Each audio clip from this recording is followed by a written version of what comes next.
Hi, welcome to Wednesday. The first thing I'm going to do is I have some follow-up questions from the animals last week. So let me take care of those first. The questions were, what happens when your pet has to be euthanized? That's just a really bad situation. And we've gone through it. Let's face it, our pets are like our children. And the guilt that we feel when we do something like that, or have to do something like that, is just terrible. I mean, it really sucks. The guilt, the questions, should I have waited? Is he mad at me? Over the years, not since I've lived in the Cleveland area, but down when we lived in Worcester, I worked for a number of vets down there. And beside my own dogs that had to be euthanized over the years, I used to be at the clinics when they would have to put down, another dog, or another dog died, or whatever happened. They do the same thing that a human spirit does, comes out of the body. And some of them go home, some of them stay with you, some of them, but it's really interesting because when they first come out, it's like they shake all over because they feel good. Their tails are wagging. They just look younger. They look happier because they're not in pain anymore. It's like when you go visit people that are in hospice. You love these people and you don't want them to die, but they're hurting so bad and they're so tired. It's just let them go. And we have to do the same thing with our pets. They were loyal. They loved us. Don't let them suffer if they don't have to. When they go, sometimes they see somebody in the light that they know and they will literally run to them. Or if they were living with other pets that had died, maybe they see one of their buddies and take off, go into the light to see them. Like I said, you can't feel guilty about it. You're doing what is best for the dog or cat or whatever the pet is. And you will dream of them. They do come in your dreams, so you will dream of them. And the Rainbow Bridge thing, that's really true. You will absolutely see your pets again. Okay, this one is from Patrick in, I think, Pennsylvania. How exactly do earthbound spirits absorb energy from people? Do they touch you, stand near you? How do they do it? Well, again, they don't eat or sleep, and that is exactly what they need, human energy. Sometimes they stand right next to you. They don't have to touch you to get the energy. But anytime you're having anything emotional happen, crying, laughing, arguing, upset, anxious about something, you're putting out more energy, and so they are sucking up more energy. So that's how they get it.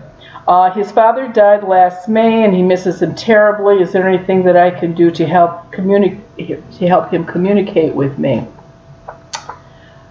I desperately want to see him or hear him talk.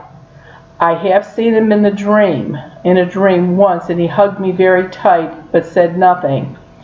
Okay, right there, that tells me that he definitely crossed over, and with time, he will come to you again in a dream where you can talk to him.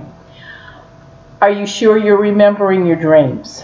A lot of times, people dream, but they don't remember them. That might be a problem too. Sometimes, if you're on any kind of med, sometimes meds will retard dreams where you can't remember them.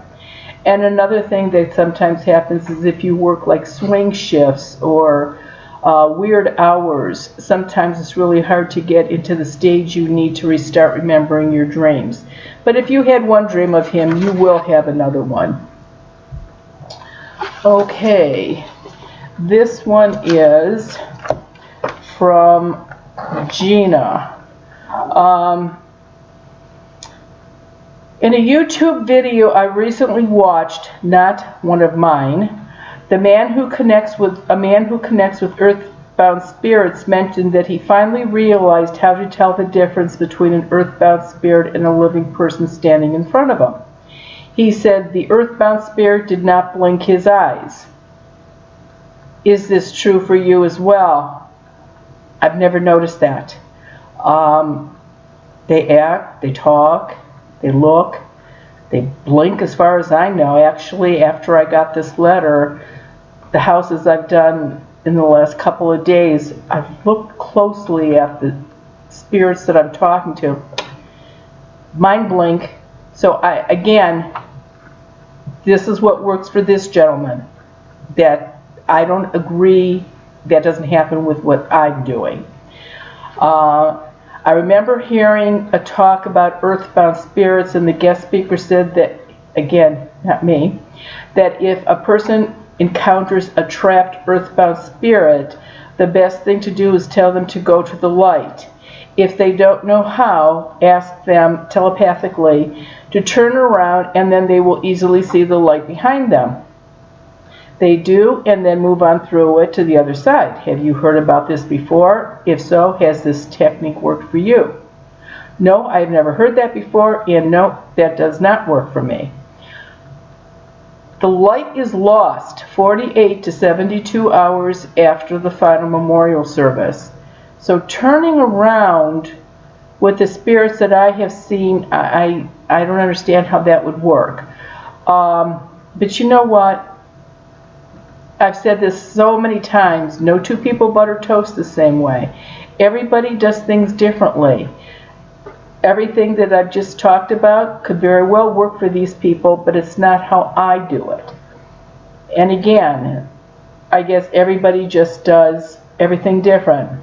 And when it comes to ghost pictures that you show us, I notice that I can easily see the white color of them.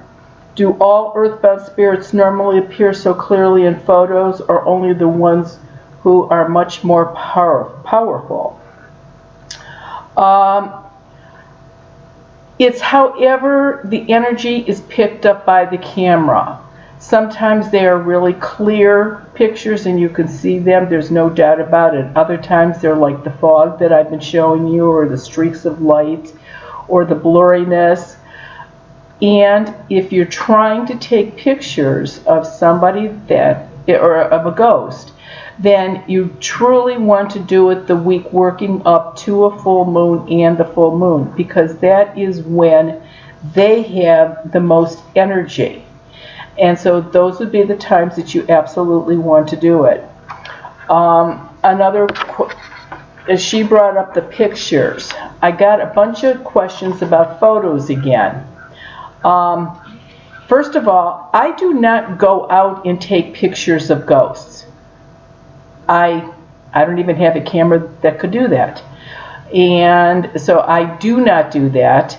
When I come to people's homes, if they choose to take a picture of the ghost that I'm talking to, I tell them, get a disposable camera, film camera, I'll show you where he's standing, you point the camera and you take the picture.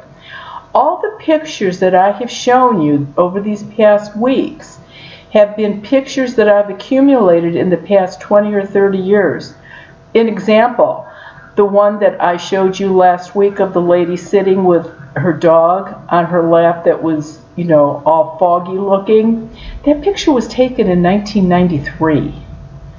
So I have them. I have to dig around and find them. Over the years moving and everything, things sort of get scattered here and there.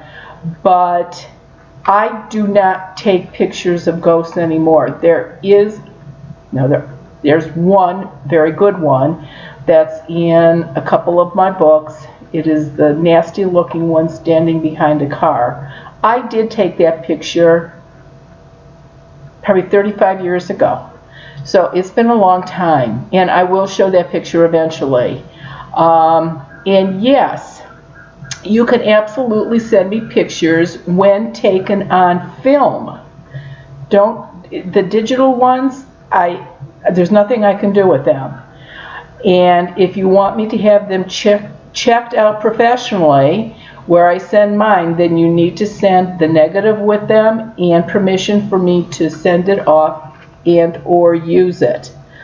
The Law of Abundance is this Sunday, the 23rd at 10:32 a.m. Eastern Standard Time. So it's a good, comfortable time anytime after midnight, but before that time, that is when it is this month. We are also in a Mercury retrograde right now. And it started on February 16th and it will not be over till March 9th. If you want more information on the Law of Abundance, go to YouTube number 10. If you want more information on the Mercury retrograde, you can go to the YouTubes number 6 and 20. They're explained pretty good in that. On April 25th from 1 to 3, I will be at the Merry-Go-Round Museum in Sandusky. This is going to be something a little bit different. The talk will be there, take questions, look at your photos, all of that. But they've also given us permission to go through the whole museum, places where you are not allowed to go normally, and for a ghost walk. So we never know who we might find out there. So it might be fun if you want to come out and try that. And you can go to my website, which is all brand new, and you can find information on how to get tickets to go to that. And you can tell this is a Mercury retrograde for me because from my office to here, I lost the picture that I was going to show you today. And I'm not about to stop and start this all over again to find it. So next week, we'll do pictures again, but this week we're just going to sail right through it. Thanks so much, and I will be talking to you next Wednesday. Thank you.